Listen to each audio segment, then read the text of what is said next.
Welcome to the Supercast. I'm your host, Superintendent Anthony Godfrey. If you have already lost all hope of hanging on to a New Year's resolution, you're not alone. It is something entire families struggle with this time of year.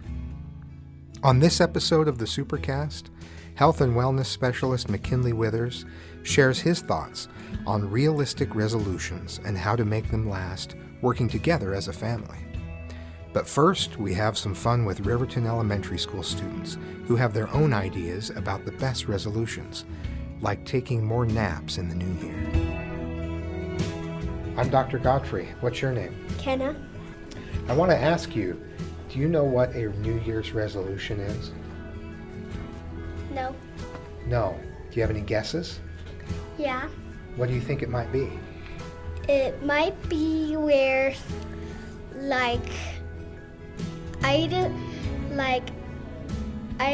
you promise yourself that to eat more healthier or to work out more. How did you know what my New Year's resolutions were? Because my mom does it. Have you made any New Year's resolutions? Yeah. What is your New Year's resolution? To give my dog more attention. Oh. Did your dog ask you to do that as a New Year's resolution? I've got an idea. Good luck with your New Year's resolution. Okay. I'm Dr. Godfrey. What's your name? Brock. Hi, Brock. Can you think of any New Year's resolutions you would want to make? Not more than I think I should. Nap more? Yeah. So, you want more naps? Mm-hmm. Do you like naps? Mm-hmm. What do you like about naps? Because it gives me more energy to play. That's very cool. So you decide, I invest in a nap and I can play with more energy. Mm-hmm. What do you like to play? Tag. Tag? Mm-hmm. So you take a good nap and there's more tag left in you, right? Mm-hmm. You know what? When you're my age, you'll probably like naps even more. So you have a lot to look forward to. Tell me your name. Megan. Hi, Megan. What grade are you in? 4. Do you know what a New Year's resolution is? Yeah, it's a goal that you make for the new year. Very good. Did you make any New Year's resolutions? Yeah, I made 4. Oh, tell me your 4 resolutions. So They're up here on the board. Yeah. We're standing outside of Megan's classroom, and there's a card, a set of 4 cards, 2020, and each one has a number on it, and each one has a resolution inside. So will you talk us through your resolutions here? So my first resolution was I will serve people by looking for those who need help at least every Wednesday, and I can help them. Oh. And I drew a picture, and it's like, let me help. You're saying, let me help. Who are you helping in the picture? Just some random person that A can't tie their rando? shoe. Okay. Oh, that can't tie their shoe. I see the laces there. Okay, let's see your And the next. second one was I will continue to learn my Spanish. Can you tell me something in Spanish? I don't know. Okay, that's a good resolution. I love that. And then my third one is I will try to be kinder to everyone by being more patient with everyone always. All right, let's And see your last one. my last one is I'll get better at piano by practicing at least 15 minutes every day, 15 minutes a day every day. That's And then there's a awesome. picture of me doing piano. That's a really good drawing, and I like that your hands are up and your fingers are out, and you're just ready to, bam, pound the keyboard. All right, thanks for talking to me, Megan. Good to meet you. I am Dr. Godfrey. Tell me your name. Naomi. Naomi. Do you have any ideas for what you might do as a New Year's resolution? Be nice to others. That's a great one. So what are some things you could do to be nice to others? Help them get up and play with other people. A lot of people have trouble keeping their resolutions, and your resolution is to be kind to other people. How long do you think you can keep that resolution? For like 50 years. For 50 years? But in 50 years, in your 60s, you're just going to say, forget it. It's over. I'm not being nice anymore. Well, my mom told me I have to be nice to my big sisters. I have 3 sisters. Can you think of any New Year's resolutions your parents might have made? I don't really know if they made one. Yeah. Can you make a guess at what they might have made? What are some things they might do? like so they might make me clean my room every day. Oh, their resolution would be to maybe make you do something. Yeah. Oh, all right. Sounds like my type of resolution.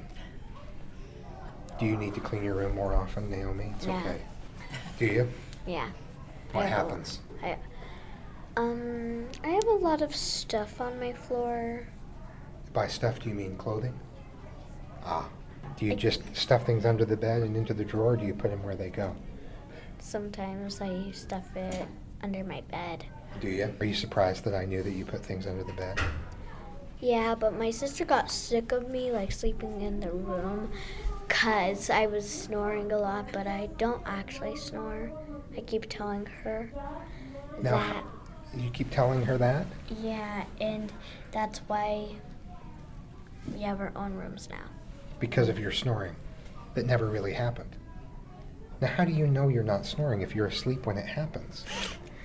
Well, I don't know. I'm just breathing quietly, and Elise calls it snoring. And she took a video of me sleeping. She took a video of you sleeping? Wow. You guys were going to end up in separate bedrooms from the start. You can see this coming a mile away. So she filmed you snoring. Yes. And yet you still say, despite video evidence, that you were not snoring. But Elise deleted that video because she didn't want me to see. She didn't want you to see? I saw it on Mom's phone. Oh, so My she mom- deleted it, but your mom still had a copy. No, my mom videoed it too. Really? So there are 2 videos of you snoring and you still claim it didn't happen? Yeah. Really? Wow. Okay. Well, you know what? There's more to you than meets the eye. I'm pretty impressed. I'm Dr. Godfrey. What's your name? I am Sam. Hi, Sam. What grade are you in, Sam? 4th? Do you know what a New Year's resolution is? Yes. What is it? It is a goal for a new year that goes until the next year most of the time. Very good. Most of the time, yes. Yeah, most of the time. Sometimes Not always. Not people- always. That's right. People don't always make it all year. Did your parents make any New Year's resolutions? No idea. Okay. Do you have any guesses what they might make if they were making a resolution? My dad would definitely try to go to Buffalo Wild Wings more. I think that's a good resolution. Tell me your name. Ava. Ava. Ava, do you know what a New Year's resolution is?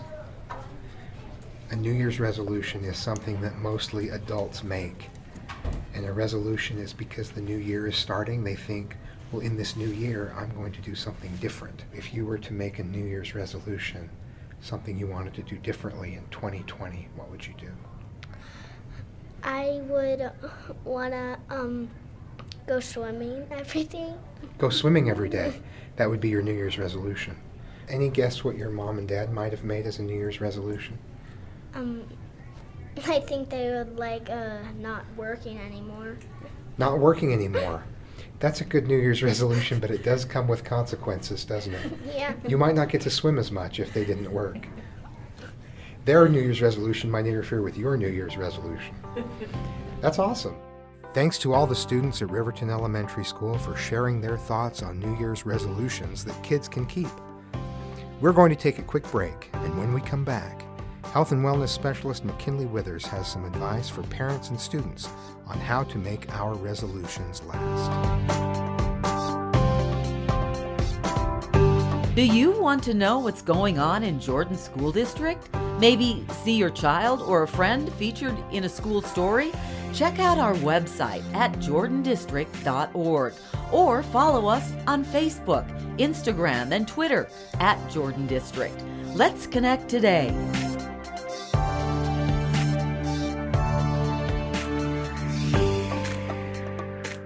This is McKinley Withers' 3rd time here with us. He's our health and wellness specialist for Jordan School District, but he's also one of my favorite people to talk with, just because he has such great ideas and such insight into how to improve life just on a day-to-day basis by changing our perspective, changing some of our habits, and just changing the way that we approach life and the many things that it throws at us. And I know we're in a mode with the new year, Either you're trying to keep your New Year's resolutions or you've already abandoned them because many of them don't last very long. But there are some things that we can do to take better care of ourselves and to better meet our goals and to really advance. And the little decisions make a big impact. And Mr. Withers has such great advice on this front that I thought it was timely to have him back and talk with us about how we can improve our lives with small decisions and small changes in perspective. So welcome back to the show. Thanks for having me. I'm excited to be back. You're the first person with friend of the show status. So oh boy. There may be others to come, but it's I'm grateful for that, and it's definitely going in my gratitude journal. Now that's perfect. Yes. That's a perfect segue into the gratitude journal, and that's one aspect of having a healthy lifestyle and really good self-care is gratitude. That's one important component of self-care. So tell us a little bit about that, McKinley. Well, there's actually it's funny that we started here, but there's actually some research that people are more committed to goals who experience gratitude more often. So you are more likely to stay committed to, even something like a New Year's resolution if you're experiencing gratitude more often, because you're thinking a little bit more about your future. You're thinking a little bit more about what's gotten you to where you are. So having a practice of gratitude actually does maintain habits. So gratitude is a way of reflecting on what has gone right in your life, or what has helped you, or what resources you have available to you. Mm-hmm. And an assessment of those aspects of your life can really be a good launch to making improvements and actually achieving the goals that we set. Right. Yeah, it can help instill a sense of hope that your goals are worthwhile and meaningful and that they are going to pay off if you approach it starting with, you don't even have to be grateful for anything related to the goals, but experiencing gratitude often will help you be more committed. How do you think parents can help their kids be more grateful and be focused on gratitude? There are a lot of ways to increase gratitude. And I think that it's important to find what works for you and your family, because if you force your child to write down 3 things they're grateful for before they can have their dinner, it may not be, as effective as, something that they choose or that they're a little bit more invested in. Having a little bit of choice is important, but gratitude journals are a big one, just having, or even just a daily family practice of hunting the good things that have happened. Hunt the good stuff is a way of phrasing that. So, just identifying 3 positive things that have happened rather than maybe the few negative things that have happened can instill kind of that appreciation for the things that do go right. Because in any given day, there's at least a few things that have gone well. I've heard you talk about this a couple of different times in front of different groups, students, administrators, teachers. And the thing I find interesting is that as I listen to the advice, we've heard a lot about gratitude. We've heard a lot about being grateful, various ways that we can do that. It's deceptively simple. Mm-hmm. And I think some of the things we'll talk about today are deceptively simple. Mm-hmm. It seems like it would just be so easy to do that we overlook the power that pausing and really focusing on being grateful can have. Mm-hmm. Yeah, it really is it's a simple strategy, but knowing that gratitude matters is not enough. It's all about making it a repeated practice that feels natural and easy to continue. So whatever that looks like, if it is a gratitude journal, if it's going to be a pain for you to get out your gratitude journal and you're not going to want to do it, pick a different goal, right? Find another strategy that you're actually going to look forward to or you're going to be invested in. Are there some other ideas for students and parents that they can use besides a gratitude journal? Well, one way to also foster good relationships is pausing to thank people. So that's also a gratitude practice. So if there was, once a week you wanted to call somebody or reach out to somebody and just thank them for something that had happened. A handwritten note or letter can mean a lot. I had a principal that was really good about that. And I think that the interesting thing about gratitude is the benefits of the gratitude giver may actually outweigh the benefits to the receiver. Writing a letter, reading it in person, even just having a daily Texting, practice of calling, thinking about, thinking, pondering. That will really boost the giver as well as the recipient in terms of their overall health. And a lot of people might use prayer as a gratitude practice. There are a lot of ways to find gratitude. Awesome ideas about gratitude. The idea is to act, not just think about it. I'm grateful you're here. Yeah, Thanks I'm for happy being to be here, here. McKinley. Thank you. Yeah, thanks We're for going to having take me. a quick break, and when we come back, more self-care tips and how to maybe take a better approach to thinking about those New Year's resolutions. When we come back with McKinley Withers. Stick around. Hey, you okay? Yeah. I just have a lot of stuff going on in my head. You need to talk, dude. Stop hiding behind the happy face. Talk with no filter. Get the Safe UT app. Download it now. Available on the Apple App Store, Google Play, or safeut.org. And we're back with McKinley Withers. Thanks for joining us. I just said thanks for joining us. So Yeah, I'm you're doing experiencing good. Yeah, gratitude I mean, right you're doing here. well. Yes. And I am very grateful for our listeners out there. Thank you for tuning in and making us a part of your lives. McKinley is here to talk with us about self-care and making those resolutions stick or meeting the goals that we hope to achieve. And gratitude is a big part of that. We talked about research that suggests that those who are grateful also are able to better meet their goals. But there are some other things that we need to do just in terms of self-care in order to even be in a place to make advancements and improve our situation. And you've talked in the past, McKinley, about the need for ongoing self-care. Tell us a little bit about that. Well, if you think about wellness in general, it's not something that can be saved up or stored.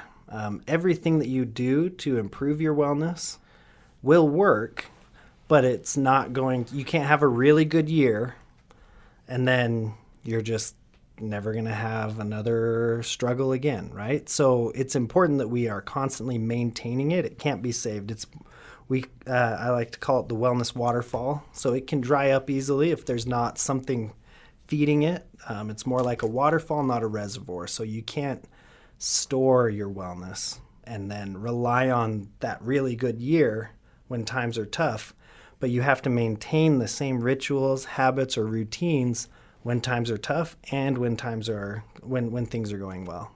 How do we do that? That seems overwhelming to try to keep constantly feeding that need for self-care. It can seem overwhelming, but that's why it's really important that we focus on small changes that are very easy, that we make easy to maintain.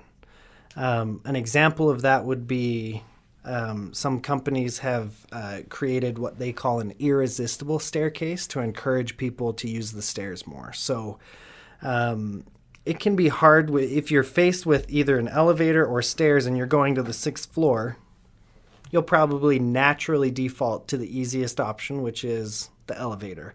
But if the elevator is difficult to find, and before you get to the elevator, you face the most beautiful staircase you've ever seen. So it's oak stairs with big windows, an amazing view. That's going to be more attractive than trying to find the elevator. So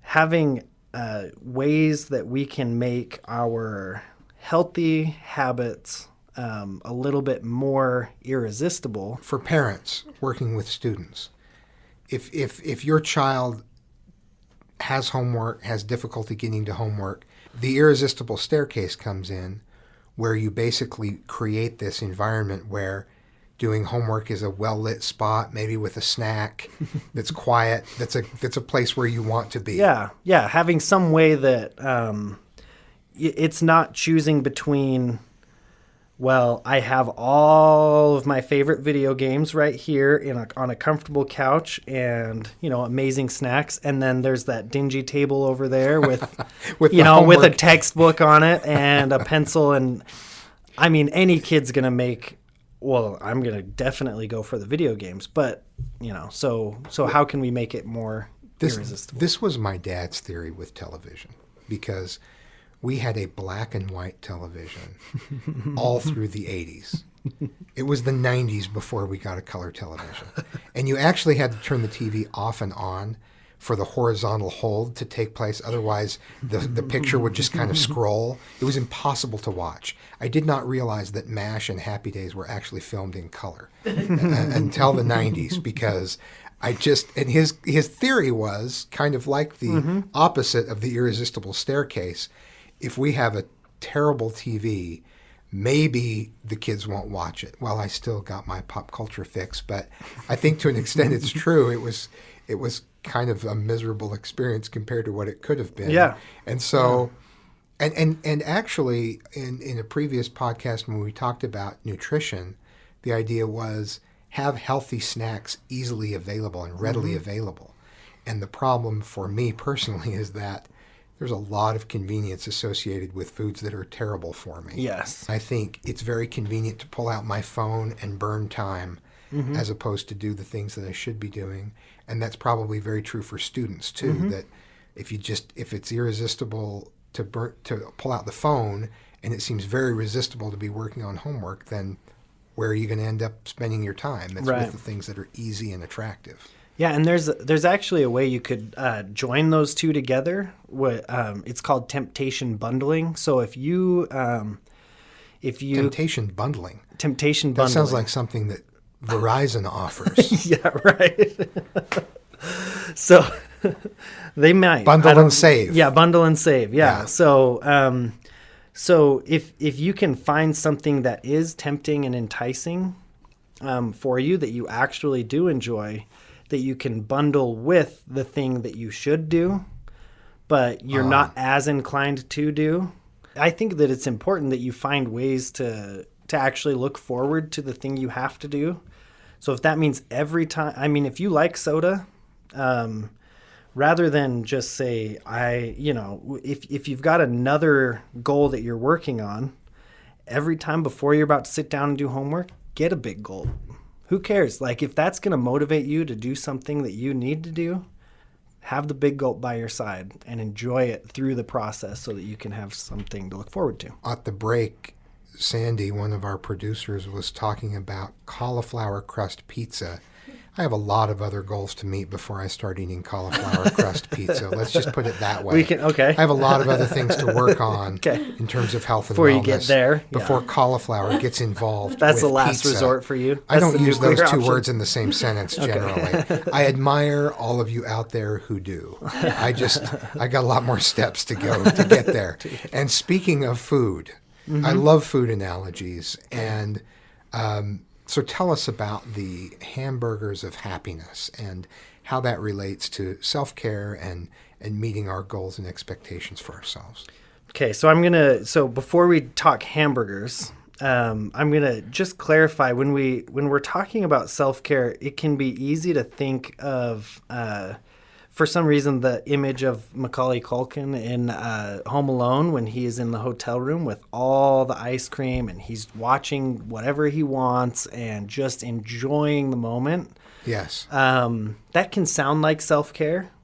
And to some degree, maybe it is. Every once in a while, it's good to have that indulgence. But treat yourself. Yeah, treat yourself, right? But on the opposite end, sometimes we think self-care is only eating cauliflower pizza.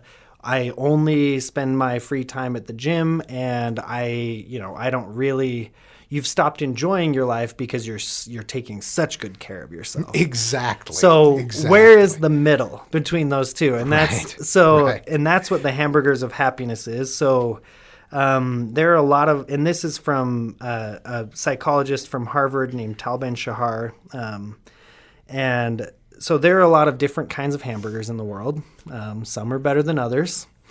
And you want to find the hamburger that tastes good now, but is also healthy enough that it's good for you later.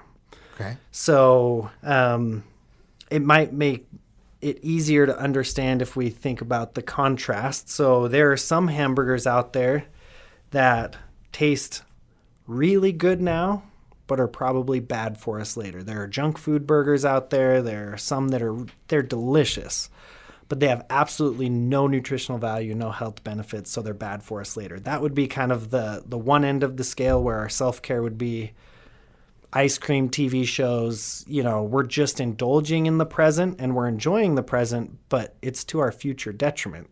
That's not good. Just so you know, my punch card is almost full at the hamburger restaurant that offers that exact type of hamburger. Okay. Just so you know. Yeah. Okay. So you're well versed in the junk food burger. I'm familiar with it. Okay. Yes. All of us are. And I think that's important with these things, not to beat ourselves up if we're not, hitting these exact, really high goals, but just doing the best that we can to make small adjustments, and that makes a difference. So another type of hamburger is called the rat race burger. So that's where we give up the here and now. So that's where we're only eating cauliflower pizza. We've sworn off all sweets and all desserts. We spend, all of our free time at the gym. So that would be like a hamburger that's so healthy that it tastes bad now, but it's really good for us later. But that's not what we want. We want the balance of it tastes good now and it's good for us later. So for students, what the burger analogy can teach us is, don't sacrifice all of your present for a future that may or may not be what you expect it to be. Right. Yeah, and there are a lot of ways we can try and enjoy the good behaviors a little bit more. There are a lot of ways we can make them easier, a lot of ways we can make them more enjoyable. Any parting advice on how to improve our self-care and as a result get closer to the goals we've set? I think that I guess I'll give two parting tips. One is just to remember that willpower is never enough, that you just relying on trying harder or just your willpower. If you've set a goal to eat less candy, but you still have candy in your pantry and you still buy it when you go to the grocery store, your willpower is not going to resist that. I feel like that's a very personal message, by the way, yes. McKinley. But go on. Well, it was. And then the other is, along with gratitude, I think that gratitude facilitating us staying committed to goals, sleep. Our willpower is also very heavily reliant on whether or not we're getting enough rest. So if we're setting new goals or we're trying new hobbies or routines, we've got to prioritize getting enough sleep. Your willpower needs rest too, in order to function. So I would just say sleep is very, very important. So for students, that's a big that's a big problem. That's a big issue. And so focusing on kids getting enough sleep so they're bringing their best selves to the challenges they face throughout the day. Exactly. Wow. Yeah. Yep. All right. Well, thank you for joining us again, McKinley. And once again, I'm grateful for what you do for our district. And I'm grateful to the listeners out there. Thanks for joining us. And remember, education is the most important thing you'll do today. We'll see you out there.